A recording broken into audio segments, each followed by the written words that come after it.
फरिश्ते इश्क नहीं कर सकते, सिर्फ मोहब्बत कर सकते, इश्क नहीं कर सकते। क्यों? इसलिए कि इश्क के लिए दिल चाहिए। इश्क के लिए, बात समझ में आती है, इश्क के लिए दिल चाहिए, और जिसके पास दिल नहीं वो मोहब्बत कर सकता है, वो इश्क नहीं कर सकता। इश्क और मोहब्बत में क्या फर्क होता है? जब किसी से मोहब्बत होती है तो मोहब्बत करने वाला महबूब का भी ख्याल करता, अपना भी ख्याल करता है, इसको कहते हैं मोहब्बत। और जब ये शिद्दत इख्तियार कर जाती है तो इश्क वाला क्या करता है? सिर्फ महबूब का ख्याल करता है, अपना ख्याल छोड़ देता है, इसको कहते हैं इश्क। इश्क सिर्फ हजरत इंसान की शान है बस। और इंसान की तरक्की का राज यही है कि इंसान के पास अल्लाह ने इश्क करने वाला दिल अता किया। और याद रखना, जहां इश्क है वही दिल है, वरना गोश्त के लोथड़े के सिवा कुछ नहीं है। सीने में लटकने वाला गोश्त तो अल्लाह ने कुत्ते बिल्ली को भी दिया, लेकिन दिल वही दिल है जिसमें इश्क मौजूद है। इसीलिए तो बरेली का ताजदार कहता है, दिल है वो दिल जो तेरी याद से मामूर रहा। मेरे अंदर इतनी हिम्मत नहीं कि मैं उड़ीसा वालों को ये कहूं कि बोलो सुभान अल्लाह, मैं नहीं कहता। मैं आपके इश्क पे छोड़ता हूं कि आप अपने नबी के नाम पर कहते हो या चुप रहते हो। दिल है वो दिल जो तेरी याद से मामूर रहा, और सर है वो सर जो तेरे कदमों पे कुर्बान गया। वो के नाकाम में तमन्ना ही रही, हाय वो दिल जो तेरे दर से पुर अरमान गया। और सच्चा पैगाम दिया मेरे इमाम ने, उन्हें जाना उन्हें माना, न रखा गैर से काम, लिल्लाहिल हम्द, मैं दुनिया से मुसलमान गया।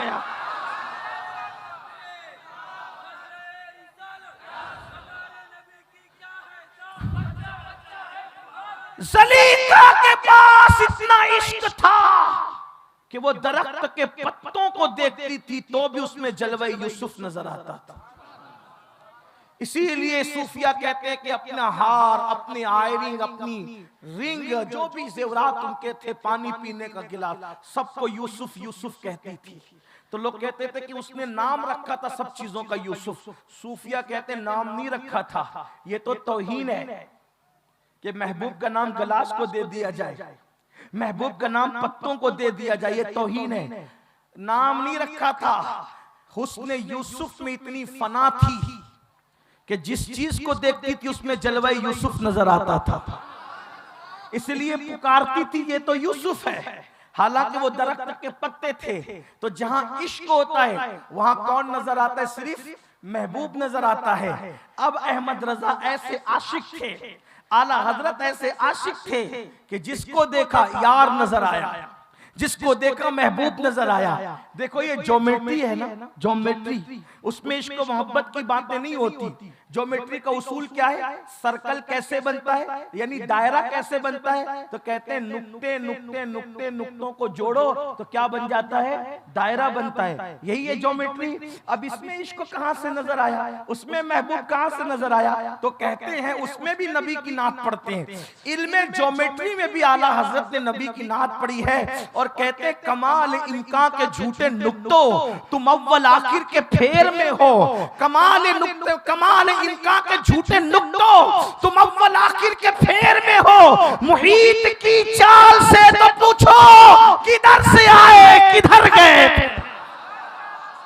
किधर से आए किधर। देखो ज्योमेट्री में नात पढ़े, मुहीत की सर्किल की चाल से तो पूछो किधर से आए किधर गए थे, उसमें भी हुजूर की नात पढ़ रहे। तो इमाम अहमद रजा गम हुआ तो कहते गम हो गए बेशुमार आका, बंदा तेरे निसार आका। रोजी का मामला हो तो कहते काटा मेरे जिगर से गमे रोजगार का, यूं खींच लीजिए कि जिगर को खबर न हो। भाई का इंतकाल होता है तो भाई का मरसिया नहीं लिखते बल्कि नबी की नात लिखते हैं। आंखें रो रो के सुजाने वाले, जाने वाले नहीं आने वाले, वही तुम उनकी है माशा अल्लाह। मिट गए आप मिटाने वाले, सुनिए उनसे मदद मांगे जाओ, वो नहीं हाथ झटकने वाले। आसिया थाम लो दामन उनका, वो नहीं हाथ झटकने वाले, सुनिए उनसे मदद मांगे जाओ। बड़े बकते रहे बकने वाले, हुस्न तेरा सा न देखा न सुना, कहते हैं अगले जमाने वाले। जगमगा उठ थी मेरी गोर की खाक, तेरे कुर्बान चमकने वाले क्यों रज़ा आज गली सूनी है, उठ मेरे धूम मचाने वाले। हुजूर ऐसे थे, अपने हुजूर ऐसे थे। आखिरी बात, बस आखिरी बात, अपने हुजूर ऐसे थे, मगर हम अपने बच्चों को सिखाएं हुजूर के मौजिज़ात। सीरत पढ़ो, कंप्यूटर पढ़ते हो, ज्योग्राफी पढ़ते हो, साइंस पढ़ते हो, सारे एजुकेशन पढ़ते हो, हुजूर की सीरत पढ़ो। और दूसरों की लिखी हुई मत पढ़ो, अपने बुजुर्गों की लिखी हुई पढ़ो। इमाम कुस्तलानी ने लिखा उसको पढ़ो, पीर करम शाह ने लिखा, पीर करम शाह जरी ने लिखा, ज़ियाउन नबी उनकी पढ़ो, अल्लामा अब्दुल मुस्तफ़ा ने लिखा उनकी पढ़ो, और भी बहुत से बुजुर्गों ने लिखा, मुझे याद नहीं आ रहा इस वक्त। सीरत पढ़ो, बदअकीदों की मत पढ़ना, बुजुर्गों की पढ़ो, अहले सुन्नत व जमात के अपने बुजुर्गों की पढ़ो। तो बहरहाल आखिरी बात, देखो बच्चों को वाक़यात सिखाओगे, सुनाओगे, महफिल में जिक्र करोगे, तुम खुद हुजूर की सीरत के मुबल्लिग बन जाओ। जलसे वाले बयान करें ना करें, उनको उनकी मर्जी पे छोड़ो, आप खुद दाई बनो हुजूर की सीरत के, क्योंकि उम्मती तो आप भी हो ना, सिर्फ मुकर्रिर थोड़ी उम्मती है, शायर थोड़ी उम्मती है, उम्मती तो आप भी हैं। कभी कभी आप लोग इतने बड़े काम कर सकते हो जो हम नहीं कर सकते। वो तबका जो हमें सुनने नहीं आता, वो आपके सर्कल का आपके पास बैठ सकता है, आप उनको आम कीजिए। सीरत के जलसे, मौजज़ात का तस्करा कसरत से कीजिए, अपनी गुफ्तगू में कीजिए, और अगर नहीं दूसरों को सुनाते, कम से कम अपने बच्चों को सुनाइए। आइए देखिए उसका असर क्या होता है। कहते हैं एक मर्तबा जब ओहद की जंग का मामला था, मेरी बहनें यहाँ मौजूद है, बहनों से कहता हूँ, बहुत सीरियल देख लिया मेरी बहन, बहुत फिल्में देख लिया मेरी बहन, बहुत बेपर्दा घूम चुकी, तू तो जिंदा दफन की जा रही थी, पैदा होने के बाद उस रसूल ने पत्थर खाकर तुझे जिंदगी अता की, और फरमाया जिसके घर में बेटी पैदा हो, जिसके घर में बेटी पैदा हो और वो बेटी का बाप गम न करे बल्कि खुशी करे, उसका अच्छा नाम रखे, उसकी अच्छी परवरिश करे, और फिर अच्छे घराने में उसकी शादी कर दे, वो बेटी का बाप और मैं जन्नत में इतने करीब होंगे जैसे ये दो उंगलियां करीब हैं। बेटी को कितना बुलंद किया। तुम सीरियल दिखाते हो अपने बच्चों को, तुम फिल्में दिखाती हो अपनी बच्चों को, क्यों ये सब करते हो? उलमाए अहले सुन्नत के बयानात दिखाओ, सीरत का दर्स तुम खुद दो। माँ से जो सीरत सीखेगा बच्चा, फिर कभी वो भुला नहीं सकेगा। हर एक के जुमले में बच्चा शक कर सकता है, माँ की बातों पे शक नहीं कर सकता। हमें गौस पाक और गरीब नवाज की मोहब्बत और रसूलुल्लाह की मोहब्बत मुकर्रिरों ने नहीं दी, मैं अपनी बात कह रहा हूँ। हमें गौस पाक की मोहब्बत, इमाम हुसैन की मोहब्बत, रसूलुल्लाह की मोहब्बत हमें तकरीर सुन के पैदा नहीं हुई, हमारे उस्तादों ने नहीं दी। ये दर्स हमारी दादी ने हमें सिखाया। मेरी दादी सोते वक्त बच्चों को अपने पास सुलाती थी, हम भी लेटे होते थे और भी हमारे भाई लेटे होते थे, और दादी अम्मा किस्सा शुरू कर देती थी, कभी करबला का, कभी गौस पाक का, कभी गरीब नवाज का, कभी रसूलुल्लाह का, और वो किस्सा खत्म नहीं होता था, हम लोगों की आंख लग जाती थी। इसलिए बचपन में भी हम गिरते बाद में थे, पहले या गौसल मदद कहते थे। याद रखिए ये बातें हमें अपने घर से मिली है, ये निजाम हमें अपने घर, जब महीने की 11 तारीख आती थी तो हमें उसका इंतजार रहता था, जब 11वीं आएगी तो दादी अम्मा जरूर मीठा खाना बनाएगी, कभी मलीदा बनाएगी, हमें इंतजार रहता था। इसलिए आज भी हम नहीं छोड़ते, हमारे घर में हर महीना 11वीं होती है, मुकर्रिर से सुन के नहीं, हमारे घर की रिवायात है, हमारे बाप दादाओं की रिवायात है। हाँ, आज भी गौस पाक के नाम पे हमारे बच्चे सर झुकाते हैं, किसी मुकर्रिर से सुन के गौस पाक के नाम पे हम सर नहीं झुकाते, सैयदा फातिमा के नाम पे हम सर इसलिए नहीं झुकाते कि हमने किसी खतीब से सुना है, हमारे घर में हमने अपने बड़ों को ये करते देखा है। घर का माहौल बहुत अहम होता है, लेकिन बड़ी माजरत के साथ सुन्नियों, हम तो खीर वाले सुन्नी रह गए, हम तो बिरयानी वाले सुन्नी रह गए, हम तो नारे वाले सुन्नी रह गए। हमारे घरों में ये माहौल कहाँ, अब तो हाल ये है, घर में सीरियल चल रहा है, घर में फिल्में चल रही है, बाप नरम नरम गद्दों पे लेटकर गंदी फिल्में देख रहा है, तो बच्चा गौस पाक के नाम पे सर कैसे झुकाएगा? बच्चों के अंदर रसूलुल्लाह के नाम पे अंगूठा छूने का जज्बा कैसे पैदा होगा? जिस कौम का हाल ये हो, अल्लाह अकबर, जो बाप अजान सुन करके क्रिकेट और फिल्मों के अंदर मसरूफ हो, वो बाप अपने बच्चे को आशिक रसूल कैसे बना सकता है? याद रखना, सबके साथ वफा करके देख ली, जरा मदीने वाले के साथ भी वफा करके देखो, सबसे दिल का रिश्ता जोड़ के देखा, जरा मदीने के ताजदार के साथ भी रिश्ता जोड़ कर देखो। बच्चे बच्चे को रसूलुल्लाह का वफादार बना दो, बच्चे बच्चे को हुजूर की सीरत का मुबल्लिग बना दो, आओ उसका असर क्या होता है। ओहद का मैदान सजने वाला है। अल्लाह के रसूल अलैहि सलाम मैदान ओहद के लिए बिलाल को बुलाते हैं और फरमाते बिलाल जाओ और जाकर मदीने मुनव्वरा की गलियों में ऐलान कर दो। क्या ऐलान कर दो कि ए सोने वालों उठो, नींद से उठो, अल्लाह के रसूल तुम्हें बुलाते हैं। ए मुसल्ले पे गिड़गिड़ाने वालों मुसल्ले छोड़ दो, हुजूर तुम्हें बुलाते हैं। अल्लाह अकबर। हुजूर का ऐलान लेकर बिलाल हबशी जब चल पड़े हैं और ऐलान कर रहे हैं। बिलाल ऐलान करते करते, मैं एक ही बात बस करूंगा, लंबी नहीं करूंगा, इसमें तो कई बातें सिमट आएगी और बहुत सी बातें आ रही है, करने को जी भी चाहता है लेकिन नहीं करेंगे, आगे बढ़ाएंगे बात को। बिलाल ऐलान करते करते पहली रात के दूल्हे के घर के करीब से गुजरे। पहली रात के दूल्हे ने दुल्हन को छोड़ दिया, हुजूर की बारगाह में पहुंच गया। अल्लाह अकबर। एक वाकया ऐसा भी हुआ, एक बेवा खातून सो रही थी, बिस्तर पे लेटी थी, अपने 4 से 5 साल के बच्चे को जो है वो अपनी बाहों में लेकर के लेटी हुई थी। ऐसे में बिलाल की आवाज आई, मदीने वालों सोने का वक्त नहीं, मदीने वालों मुसल्ले पे रोने का वक्त नहीं, मदीने वालों इस वक्त तो घरों में रहने का वक्त नहीं। चलो आमिना के लाल, अब्दुल्ला के लख्त जिगर, अल्लाह के प्यारे, अल्लाह के महबूब, सैयदुल आलमीन, कायदुल मुरसलीन तुम्हें जानों का नजराना लेकर के मस्जिद नबवी में तलब फरमा रहे हैं। ओहद की वादी की तरफ चलना है, चलो चलो। दुनिया ने मंजर देखा, पुश्ते जमीन गवाह है, चश्मे फलक गवाह है। पहली रात का दूल्हा दुल्हन छोड़कर चला जा रहा है। क्या वो आशिक थे, कैसे वो लोग थे, ईमान अल्लाह अकबर हलावत पाता। ये वाकयात सुनकर जानते हैं मौलिकों ने लिखा है, जब पहली रात का दूल्हा अपनी दुल्हन को छोड़ करके जा रहा था तो दुल्हन ने उसका दामन पकड़ करके कहा था, तेरे लिए बचपन की सहेलियां छोड़ी, तेरे लिए बाबल का घर छोड़ा, तेरे लिए अपना सब कुछ छोड़ा, अपने माँ बाप छोड़े, अब तू मुझे छोड़कर कहां जा रहा है।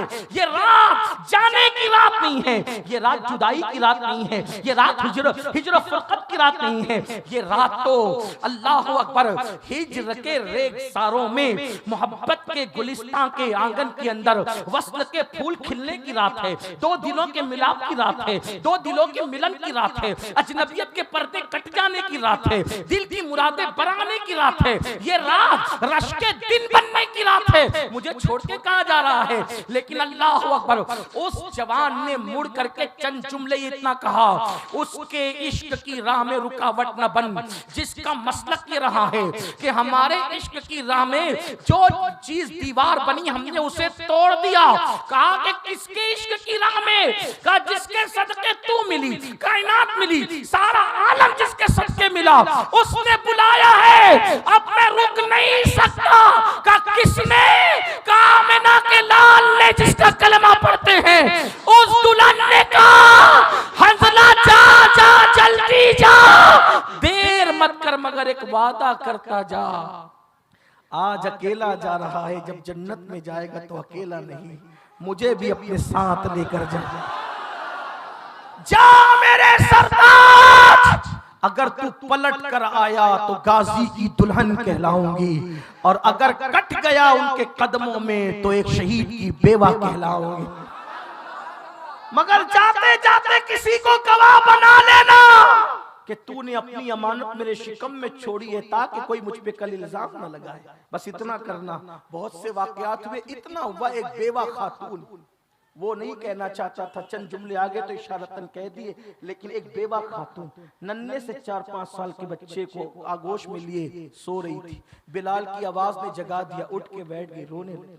आज की औरतों को रोना आता है गुर्बत की वजह से, आज की औरत को रोना आता है कपड़े ना उसकी वजह से, आज की औरतों को रोना आता है जेवरात ना उसकी वजह से। इन्होंने गुर्बत को, माल को, जेवरात को, इसको, घर को, कार को, सब कुछ समझ लिया। गुर्बत है बे, दौलत हुनर है, कारें चाहिए, ये चाहिए। अरे नादान, इन चीजों की कोई हैसियत नहीं। जिसके दिल में इश्क रसूल है उससे बड़ा कोई बादशाह नहीं है। ये वो दौलत है जिससे खुदा मिलता है, कायनात की कौन सी चीज नहीं मिलती। वो औरत रो रही थी, क्यों? खातून क्यों रो रही थी? रोते रोते हिचकियां बन गई। पास में नन्हा सा बच्चा सो रहा था, माँ की हिचकियां सुन के उठा, अम्मी क्यों रो रही हो? माँ रोने की वजह क्या है? माँ ने कहा बेटा सो, तू नहीं समझ सकता मेरा दर्द दिल कि मैं रो क्यों रही हूँ। माँ ये कैसे हो सकता है, तुम रोती रहे मैं सोता रहूं आराम से? नहीं, तुम्हें बताना पड़ेगा मैं तू क्यों रो रही। मेरे बेटे इसलिए रो रही हूं कि बिलाल ने ऐलान किया, क्या हुजूर जंग पे जा रहे हैं, मुजाहिदों की जरूरत है, मेरा कोई जवान बेटा नहीं, मेरे राजा मेरे लाल, मेरा कोई जवान बेटा नहीं कि ले जाके हुजूर के कदमों पे कुर्बान करूं, इसलिए रो रही हूं। अगर घर में कोई जवान होता तो मैं भी हुजूर के कदमों पे कुर्बान करता। अब माँ की तरबियत, 4-5 साल का बच्चा होता ही क्या है, उसकी सोच ही कितनी होती। 4-5 साल के बच्चों को तो चॉकलेट चाहिए, गिल्ली डंडा चाहिए, ये चाहिए वो चाहिए, अरब के बच्चों को मोबाइल चाहिए। लेकिन वो नन्ना सा बच्चा माँ की तरबियत का नतीजा, माँ जवान बेटा नहीं है तो क्या हुआ, मैं तो हूं ना, मुझे लेके चल माँ, मैं हुजूर के कदमों पे कुर्बान हो जाऊंगा। माँ की आंखें चमक गई, माँ ने हाथ पकड़ा, लेकर चली मस्जिद नबवी के दरवाजे पे, पर्दे करके खड़ी हो गई। सरकार ने कहा बिलाल कोई खातून नजर आती है? जी या रसूलुल्लाह। पूछो क्यों आई है? बिलाल गए, औरतों का क्या काम है यहाँ, जाओ बीबी घर जाओ, रात का वक्त है घर जाओ। बिलाल इतनी जल्दी भूल गए, तुम ही तो ऐलान कर रहे थे बुलाने के लिए। कहा मर्दों को बुलाया बीबी, औरतों को नहीं, आप हुजूर को बुला दे मुझे। सरकार से इसकी हुजूर कोई बीबी मिलना चाहती है। सरकार आए, क्या बात है बीबी? सरकार से इसकी आका बिलाल ने कहा हुजूर किसी जवान को चाहते हैं, मेरा शौहर बद्र में शहीद हो गए, मेरा कोई जवान बेटा नहीं, हुजूर मेरे पास कोई जवान अमानत होती तो पेश कर देती आका, आपकी बात खाली ना जाए, ये बच्चा लाई हूं कबूल कर लीजिए,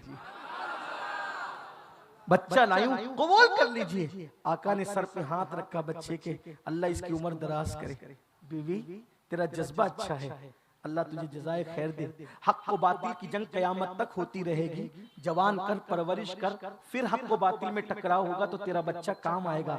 ये तलवार नहीं उठा सकता बीबी, ये जंग नहीं कर सकता बीबी, ये हथियार नहीं उठा सकता बीबी, ले जा, बड़ा होगा तब काम आएगा। माँ ने कहा अच्छा हुजूर मैं चलती हूँ। बच्चे ने माँ का हाथ पकड़ा था, छोड़ दिया, माँ का हाथ छोड़ा, माँ रुक गई। हुजूर उसकी तरफ देख रहे थे। अब वो बच्चा क्या कहता है सुने, माँ बाप की तरबियत का असर। कहता है या रसूल अल्लाह, मेरी माँ तो रोजाना सोते वक्त मुझे ये तालीम देती है कि रसूलुल्लाह की चौखट वो चौखट है, हुजूर का दरबार वो दरबार है कि जो भी जाता है कभी खाली हाथ वापस नहीं आता। आका जब आपकी चौखट से कोई खाली नहीं जाता, मैं कैसे खाली जा सकता हूँ आका, मैं खाली नहीं जाऊंगा। हुजूर न मैं हथियार उठा सकता हूँ, न तलवार उठा सकता हूँ, न भाला उठा सकता हूँ, न नेजा उठा सकता हूँ, लेकिन आका जब जंग के गुबार में आपकी नालैन पर धूल आएगी, वो धूल में अपने सीने पर ले करके आपकी नालैन को धूल से बचा तो सकता हूँ या रसूलल्लाह, मुझे कबूल फरमाना। ये जज्बात थे बच्चों के अंदर, ये एहसासात थे। क्यों? घरों का माहौल ऐसा था। याद रखिए सिर्फ जज्बाती नारे मसाइल का हल नहीं है, जज्बाती नारे मसाइल का हल नहीं, जज्बाती गुफ्तगू मसाइल का हल नहीं है, हंगामा आराई मसाइल का हल नहीं है। एक मजबूत प्लान के तहत काम करो, और वो ये हुजूर की खूब तारीफ करो, हुजूर के दर्स सीरत को आम करो, बच्चे को आशिक रसूल बना दो, ये आपके हाथ में है। बच्चों पर बहुत असर पड़ता है। सैयद सुलेमान जज़ोली रहमतुल्लाह अलैह दलाइलुल खैरात लिखी मकबूल किताब, क्या तहरीक बनी, क्या वजह बनी। एक छोटी सी बच्ची नमाज का वक्त है, पानी ढूंढ रहे हैं, पानी नहीं मिलता, पानी मिला तो कुआं था, निकालने के लिए कोई डोल बर्तन नहीं था। नन्ही सी बच्ची आई, क्या बात है चचा, बेटी असर का वक्त जा रहा है, पानी नहीं है, कुआं है लेकिन बर्तन नहीं है। बच्ची ने आंख बंद की, कुछ पड़ा, कुएं में थूक दिया, कुएं का पानी उभर करके ऊपर आ गया। उन्होंने वुजू किया, कहा कि बच्ची रुकना जाना नहीं, नमाज पढ़ी। कहा बेटी तू तो बड़ी मारिफत वाली मालूम होती, पहुंची हुई मालूम होती है, तेरे थूक से कुआं भर गया, पानी इतना निकल आया। कहा बाबा मैं कोई पहुंची हुई मारिफत वाली नहीं। कहा फिर तूने क्या पढ़ा था? कहा मेरी माँ मुझे बस इतना बताती थी कि हुजूर जब सूखे कुएं में लुआब डाल देते थे तो सूखा कुआं पानी से लबालब हो जाता था, खारी कुएं में लुआब डालते थे तो मीठा हो जाता था। तो मैंने सोचा जिसके लुआब से पानी जो है वो कुएं में, सूखे कुएं में आकर के भर जाता था, चलो उसका नाम ही ले लूं। तो मैंने दुरूद पढ़ दिया, नामे मोहम्मद पढ़ दिया, और नामे मोहम्मद पढ़ के वही लुआब कुएं में डाल दिया। नामे मोहम्मद की बरकत से कुआं भर गया। सैयद सुलेमान जज़ोली जैसे आशिक रसूल मुहद्दिस कहते वो लड़की का ये अमल मुझे दलाइलुल खैरात लिखने पर उभार गया। मैंने फैसला किया कि मैं दुरूद पर किताब लिखूंगा। आज तक वो किताब पढ़ रहे, बड़े बड़े वली पढ़ते हैं, बड़े बड़े अख्ताब और अब्दाल पढ़ते हैं। हमारे सिलसिलों के अंदर मुरीदों को तलकीन की जाती है, अगर अल्लाह तक पहुंचना है तो दलाइलुल खैरात को जो है वो वजीफा बना लो। ये तरीका, ये हालात है, बच्चे वो काम करते हैं। इसलिए मेरी गुजारिश है हुजूर के इश्क को आम करो। हुजूर हैं ही ऐसे, जिंदगी भर बोलते रहेंगे, लिखते रहेंगे, कलम खत्म हो जाएंगे, हाथ शल हो जाएंगे, जमीन और आसमान सब भर जाएंगे, दरख्त के पत्ते भर जाएंगे, लेकिन उनके औसाफ का एक बाप भी पूरा ना हो सकेगा। इसीलिए मेरे इमाम कहते हैं कह लेगी सब कुछ उनके, सना खां की खामोशी, चुप हो रहा ये कह के मैं क्या क्या कहूँ तुझे, लेकिन रजा ने खत्म सुखन इस पे कर दिया, खालिक का बंदा खल्क का आका कहूँ तुझे। गुफ्तगू के दरमियान कोई गलती तो अल्लाह माफ फरमाए। अस्तगफिरुल्लाह रब्बी मिन कुल्ली ज़ंबिन व अतूबु इलैहि व मा अलैना इल्लल बलाग। अस्सलामु अलैकुम व रहमतुल्लाहि व बरकातुहू।